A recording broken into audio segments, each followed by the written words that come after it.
O irmão diácono Erasto está convidando os irmãos ali para a eleição, está chamando por fila. Só para lembrar os irmãos, eu sei que os irmãos sabem, mas é necessário lembrar que somente tem direito a voto os irmãos que já são membros da igreja, tá bom? Aqueles que ainda estão em processo ainda não têm o direito ou o privilégio de participar do processo eleitoral, tá bom? Meus irmãos, vamos abrir as nossas Bíblias no Salmos de número 128.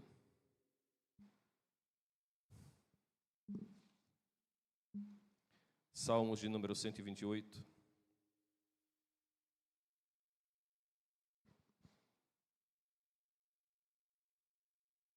Amém?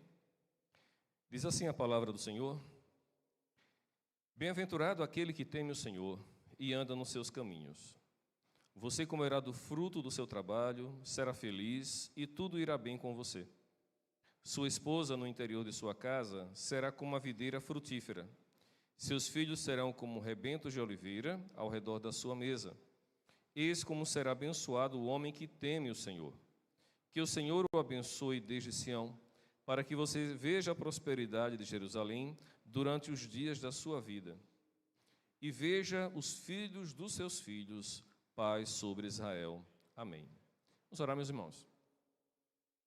Senhor, nós te louvamos na beleza da tua santidade. Nós te louvamos porque o Senhor é digno, ó Pai. Somente o Senhor é digno de toda honra, glória, louvor, majestade, força, poder, de eternidade a eternidade. Muito obrigado, Senhor, por ser quem é nas nossas vidas, o nosso Deus, o nosso Senhor, aquele que rege com maestria todo o universo e nada lhe foge ao controle. Obrigado, Senhor, pelas bênçãos, obrigado, Senhor, pelos puxões de orelha também. Nós te agradecemos, Pai, por esta manhã e nós te agradecemos por tudo que o Senhor é e tem feito por nós. E, ao mesmo tempo, Senhor, pedimos que o Senhor possa nos abençoar com relação à meditação destes salmos. Em nome de Jesus, amém. Meus irmãos, um salmo, tem como subtítulo, Temor de Deus e felicidade no lar, um canto de peregrinação. E nós gostaríamos de começar a meditação em cima desse salmo de número 128, observando algumas coisas bem contundentes que o texto nos traz. Primeiro, ele já inicia o texto falando sobre bem-aventurança, bem-aventurado, ou seja, quando nós traduzimos a ideia de bem-aventurado para o contexto da língua portuguesa, o bem-aventurado significa feliz. Feliz é aquele que teme ao Senhor. O temor ao Senhor não é um medo desenfreado. Temor ao Senhor é o respeito de um filho tem para com um pai. É o sentimento de respeito, de reverência. É o sentimento de, no caso a Deus, de adoração.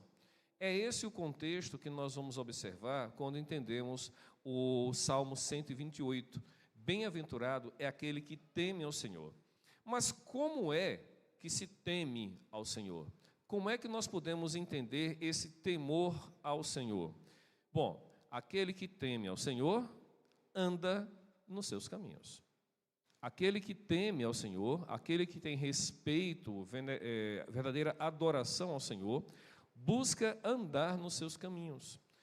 Evidentemente, quando nós tratamos da condição humana, é uma situação bastante difícil para nós buscarmos, não só buscar, mas vivermos diretamente na presença do Senhor. Eu sei que nós somos falhos. Eu sei, você sabe, nós somos falhos. Então, o que significa andar no temor do Senhor, meus irmãos? Significa reconhecer que Ele é Deus. Significa reconhecer que nós somos incapazes de, por nós mesmos, andarmos de forma diligente nesse caminho. Ainda que o texto nos diga para andarmos, e ainda que muitos de nós nos esforcemos para isso, sabemos que a condição humana, muitas vezes do pecado, acaba nos afastando da presença do Senhor. Mas não somente isso, não somente bem-aventurado aquele que teme e que anda nos caminhos do Senhor, mas nós podemos observar que o Senhor vai nos abençoar. Aqui o texto nos mostra que aquele que trabalha vai comer como fruto do seu trabalho. Então, para aqueles que vivem sonhando com a preguiça, procurando se acomodar com o pouco que, porventura, algum tipo de auxílio governamental lhe traga, O que a palavra do Senhor nos deixa muito claro é que nós devemos trabalhar. O ser humano foi criado para trabalhar. Lá no nosso GP, nós encerramos um livrinho chamado Como Conciliar Fé e Trabalho. E uma coisa maravilhosa que o texto, que aquele livro nos começa a mostrar, é que o trabalho é invenção do Senhor. Lembrem que Deus trabalhou na construção do universo. Observe que lá em Gênesis está muito claro, né, que no primeiro dia Deus fez isso, fez aquilo outro, e no sétimo dia descansou. E não somente isso, construiu o homem, né, criou o homem do pó da terra e o colocou no jardim para cuidar, cultivar, ou seja, para trabalhar. Então o homem ele foi construído também para trabalhar.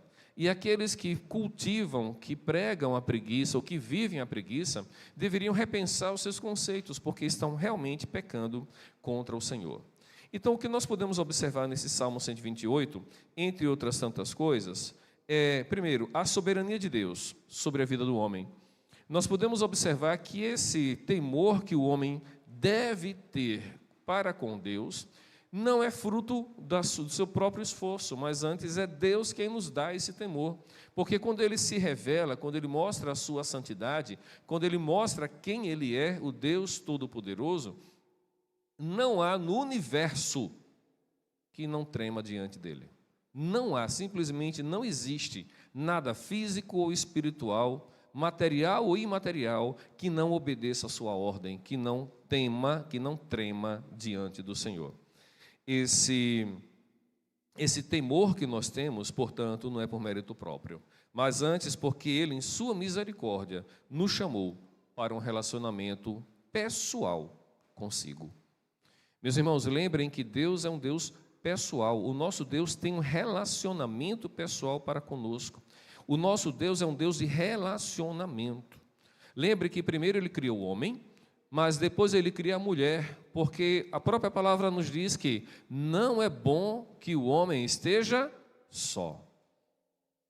Então criou a mulher para que lhe seja companheira idônea, uma auxiliadora idônea. Deus é um Deus de relacionamento e Ele quer que nós tenhamos um relacionamento íntimo com Ele. Por isso, então, precisamos lembrar sempre que precisamos desse relacionamento. A segunda coisa é a centralidade da palavra. É bom lembrar que essa centralidade da palavra de Deus como guia para a nossa vida. Meus irmãos, absolutamente ninguém sobre a face da terra que se rendeu à palavra do Senhor, que se rendeu aos conceitos, princípios, amor, adoração ao nosso Deus se arrependeu. Ninguém. Todos aqueles que viveram segundo a palavra do Senhor, ainda que tenham sofrido duras dores ao longo da sua vida terrena, mas sempre teve a promessa e a confiança de uma vida eterna, de gozo na presença do Senhor. Então lembre, meu irmão, minha irmã, que toda a sua agonia, toda a minha dor, enquanto estivermos aqui, neste lado da eternidade, é nada diante da eternidade com Deus. Então que a gente se mantenha firme, sabe? Ainda que a situação seja realmente difícil e por vezes aos nossos olhos seja desesperadora, mas o que a palavra de Deus como guia, como nossa única regra de fé e prática nos mostra é que nós devemos confiar nele e viver para ele, por ele, com ele, por toda a eternidade. Uma outra coisa que também a gente pode observar nesse texto é a família. Observe que o texto nos fala sobre a esposa, fala sobre filhos, e não somente isso, fala que nós veremos os filhos dos nossos filhos, então os nossos netos. Meus irmãos, como Deus criou o homem, Deus criou a mulher e disse, sede fecundos, multiplicai-vos. Ter filho, meus irmãos, é bênção e não loucura, como o mundo hoje diz. Eu conheço uma senhora que teve 3 filhos, mas quando minha esposa ficou grávida, ela disse, é louca, tendo filho nesse mundo de hoje. Como? Ela mesma teve 3 filhos, né? Então ela é bem louquinha, né? Meus irmãos, ter filho não é loucura, como o mundo diz, e não substitua um filho por um cachorro. Um cachorro que você tem em casa, um gato que você tem em casa, uma planta que você tem em casa, por mais que você goste, entenda, não é seu filho. Você não é pai de pet, você não é mãe de pet. Usando uma palavra moderninha, né? Você é tutor e só. Você é pai de criança, você é mãe de criança, não de bicho e nem de planta. Em nome de Jesus, afaste essa visão satânica da sua família. Você não é pai, você não é mãe de pet. Pet, a gente até ama, a gente gosta, a gente cuida, mas nunca é e nunca será seu filho. Não é. Afaste isso.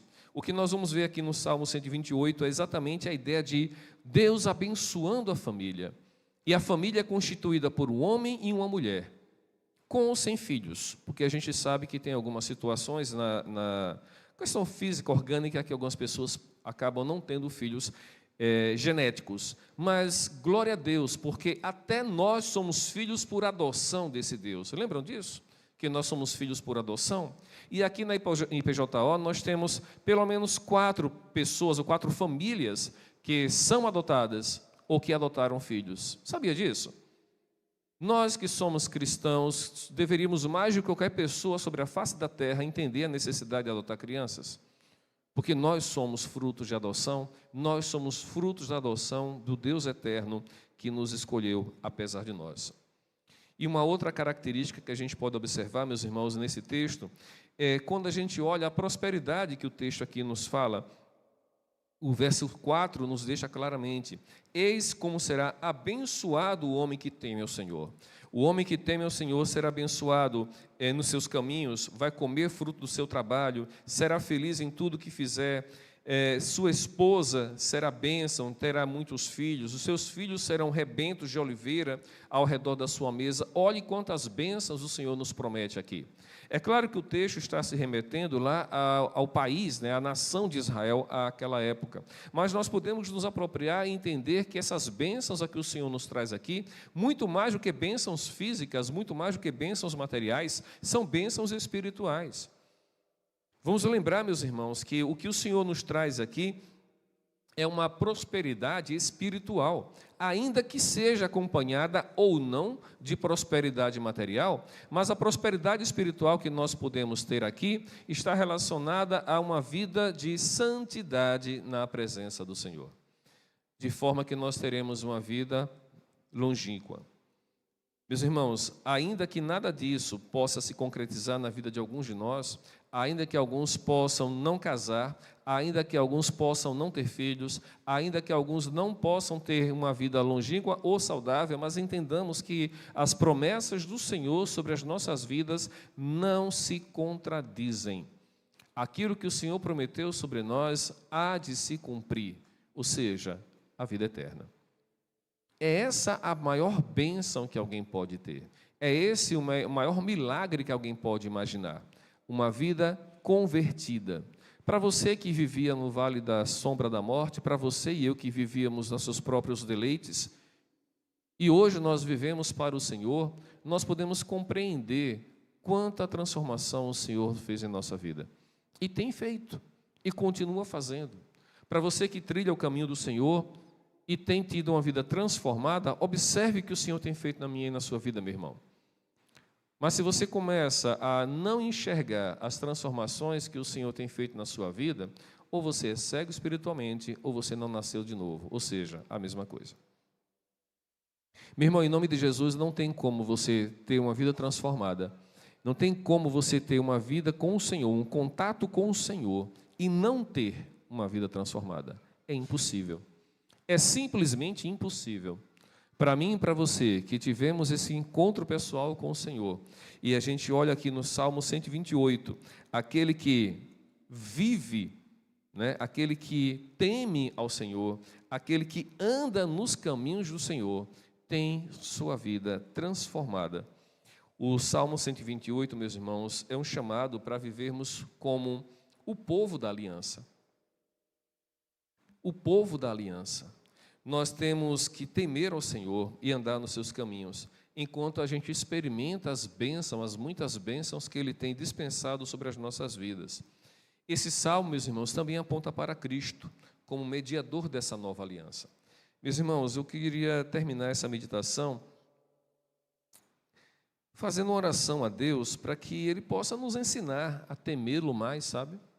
a andar nos seus caminhos, a reconhecer a sua soberania sobre nossas vidas e tudo mais, a abençoar o nosso trabalho, abençoar a nossa família, abençoar os projetos que nós temos diante do Senhor. E assim a gente possa ser instrumento da sua vontade. Meus irmãos, não adianta a gente fazer planos, projetos, seja lá mais o que for, e não colocarmos diante do Senhor. É Ele quem nos abençoa. É Ele quem diz o sim, é Ele quem diz o não. E em ambos os casos, aqueles que temem ao Senhor compreendem o sim do Senhor, compreendem o não do Senhor como sendo o melhor para nós. Um filho birrento, aquele que bate o pé e quer porque quer alguma coisa, que cismou que quer, deveria receber a vara da disciplina. E é dessa maneira que o Senhor age conosco também, porque Ele nos ama. E lembrem que o que a palavra do Senhor nos diz é que o Senhor disciplina o filho a quem quer bem. Que a gente não precise ser disciplinado, que não cheguemos a esse ponto. Que a gente aprenda a temer e a viver e andar no temor do Senhor. Amém? Vamos orar mais uma vez? Meu Senhor, muito obrigado por mais uma vez nos trazer aqui. Obrigado, meu Senhor, pela Tua misericórdia que se renova a cada manhã. Obrigado, meu Senhor, pela Tua graça e por tantas bênçãos que o Senhor tem derramado sobre nós. Ó Deus, que a gente aprenda a temer o Senhor, que a gente aprenda a andar nos Teus caminhos, que a gente aprenda a reconhecer a Sua soberania sobre todas as áreas da nossa vida. Nós te oramos em nome de Jesus. Amém.